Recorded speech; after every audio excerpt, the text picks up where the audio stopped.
Ladies and gentlemen welcome back to my channel. ఈరోజు వచ్చేసి మనం without oil high protein egg dosa వేయబోతున్నాం అనమాట. సో, వేడిగా పెనం ఉన్నప్పుడు ఈ దోస వేస్తే అంటుకోకుండా వచ్చేస్తది. ఏం ప్రాబ్లమ్ ఉండదనమాట. ఇప్పుడు మనం కొన్ని హోటల్‌లో చూస్తాం కదా!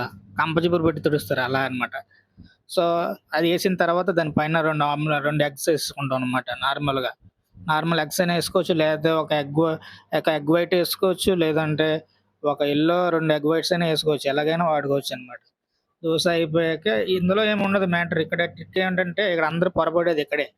ఇక్కడ చట్నీల దగ్గరే అంతా మారిపోద్దనమాట. ఈ పల్లీ చట్నీ ఉందా, ఆ పల్లీ చట్నీ ఏస్తే దీనికి ఈ ఎగ్ దోసకి 2 ఇంతల క్యాలరీలు అందులో ఉంటాయనమాట. సో, అందుకనేసి ఎవరైనా సన్నం అవ్వాలనుకున్నోడు ఆ పల్లీ చట్నీ అవాయిడ్ చేసి బొంబాయి చట్నీ ఏసుకోవాలనమాట. అది కూడా ఒక గంటే. బొంబాయి చట్నీ ఏసుకుంటే మంచిది.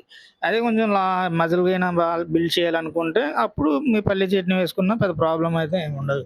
సో, ఇదైతే టిఫిన్స్‌లోకి ఇడ్లీ కన్నా కొంచెం బెటర్ అనమాట ఇది. ఆయిల్ ఉండదు కాబట్టి ప్రోటీన్ కూడా హైగా ఉంటుంది. న్యూట్రియంట్స్ కూడా బావుంటాయనమాట.